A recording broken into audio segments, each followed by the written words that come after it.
Welcome to the realm of heroes and monsters. Story time with your host, AP Fuchs. Stories of intrigue, stories of horror, stories of superheroics, stories of monsters. Get ready, the thrill ride begins. Hey everybody, welcome back. Here we are, episode 2 of the realm of heroes and monsters, story time with your host, me, AP Fuchs. So here we are. So those who tuned in last episode, I had introduced myself and introduced the show to just, get you up to speed and that sort of thing. And then I was reviewing it afterwards and I was talking about my last name. And I said, at some point I said, I have something really cool to say about it. And then I went ahead and did the German and all that stuff. And then I didn't say what was cool about it. So we'll call that a rookie mistake, a rookie podcaster mistake, and we'll just kind of roll with that. Okay, so we'll pretend that never happened in terms of that missing the joke. So anyway, here it is. Okay, my last name is Fuchs, pronounced Fuchs in German. Yes, we know what that sounds like. But anyway, Fuchs is German. In English, that translates over to fox. And then what's awesome is when you translate that to Spanish, it's Zorro. That's right, AP Zorro. You can call me that from now on.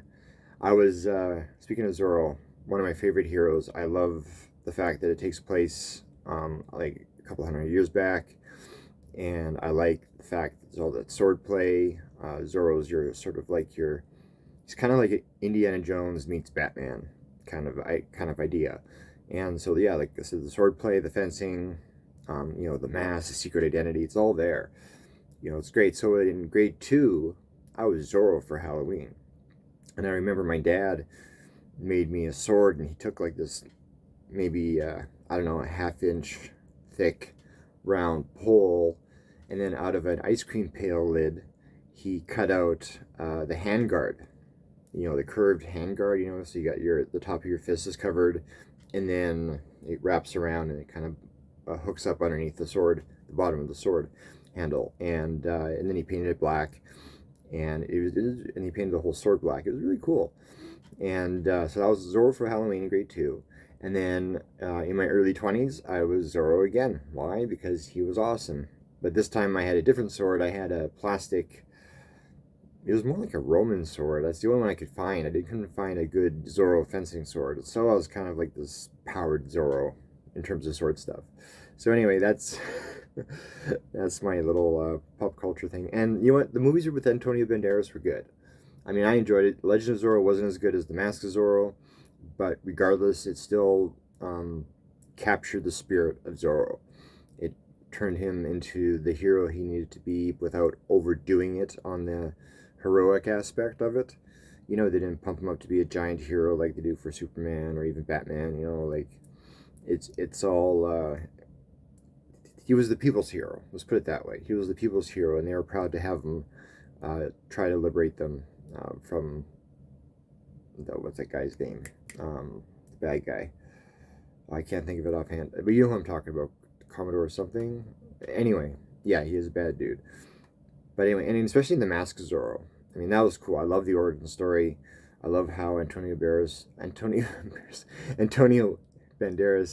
turned, kind of from this drunken thief into, again, the hero Zorro, ultimately in the end. I won't spoil the ending. There's one part of the ending that I don't really like from a fanboy point of view, but because I'm on, I can't say anymore because otherwise I'm going to totally spoil it for those who haven't seen it. But I do recommend seeing it. See The Mask of Zorro, see The Legend of Zorro. Good movies. Okay, so that's our pop culture talk for this show. We're just going to quickly move on to creative talk, and the creative stuff that I'm currently working on is, I can't remember if I mentioned it episode 1, but I have a book called Zombtropolis. I'm about 10,000 words from the end. I've been picking at it since 2008, so it's 15 years in the making. It's got this slick cover that I got ready for it. I just need to finish the stupid book. The good part about writing that book, though, is it's done in a journal/blog style, first person. It's my first person book since I wrote the book, or love story, April, under the pseudonym Peter Fuchs. And otherwise I write third person. That's just how I do it. But anyway, so it was cool to visit the first person world again. So yeah, I just need to sit down and do a couple of writing marathons and just knock that sucker out, edit it up, get it off to my editor, get it back, review it, and get it out to you guys. That's the plan. I'm going to try for that. And then the other thing that needs to get done, again, with life, I went through a period of time where I just couldn't create. So, but I'm back at it now, and the other book is Mechapocalypse 2. It's half written, so I just got to finish the other half, and book 3 is plotted. But the first book is out, so that's cool, and it has cover art by GMB Chemichek, who's a local artist here in Winnipeg, and he's got the art behind me on the wall for those watching this on YouTube. Can see some of his stuff, and yeah, he's got the cool covers, so he's going to do the covers, of course, for number 2 and 3, and we have plans in terms of how we're going to have the cover reflect the scaling up of the stakes in the story. Anyway, so that's what we've been working on right now, and I'm looking forward to just diving back into the Zomtropolis world right now and write this really twisted story about love and heartbreak and going psycho and living in a world of zombies in a near future setting. So anyway, that's coming along. All right, but now we know why you're all here, and we're here for story time.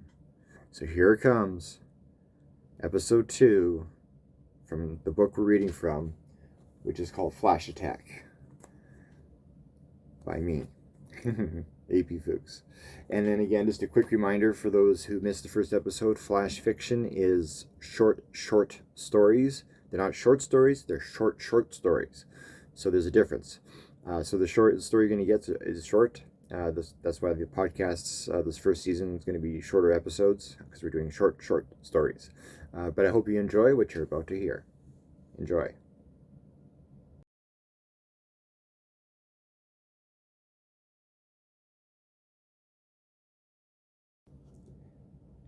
Episode 2, The Trapeze Artist. She knew she wasn't supposed to, but how else would she star in the greatest show on earth? As her feet left the mattress, she reached out and grabbed the invisible trapeze bar in front of her. As her body fell back onto the bed, she imagined gripping it with all her might. Now prone, she pictured herself swinging through the air, heading straight toward another bar coming her way. Back on her feet, she grabbed the new bar and released the other. Again, a backwards jump and she was sailing. Quick, turn around. That other bar is swinging back to you, she thought.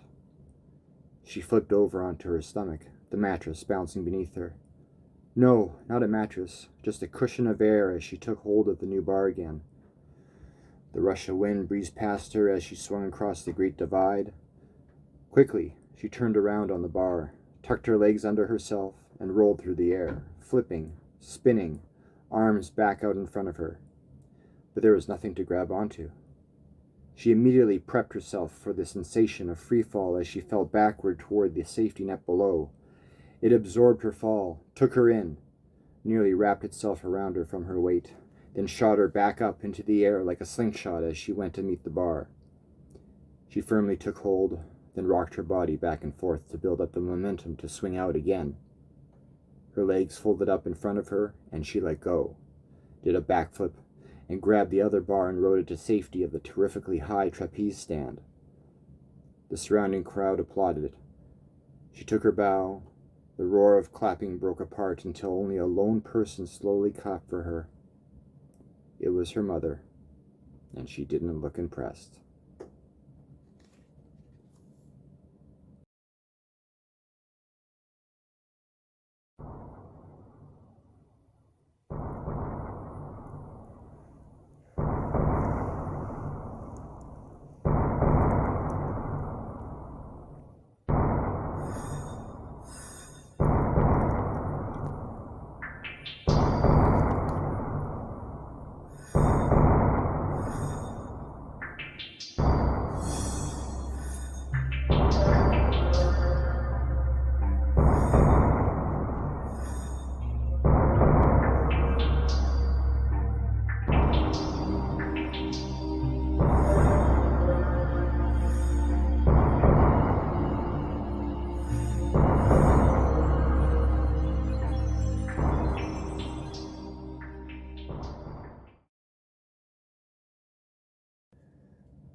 Thank you for sticking around to the end of the episode.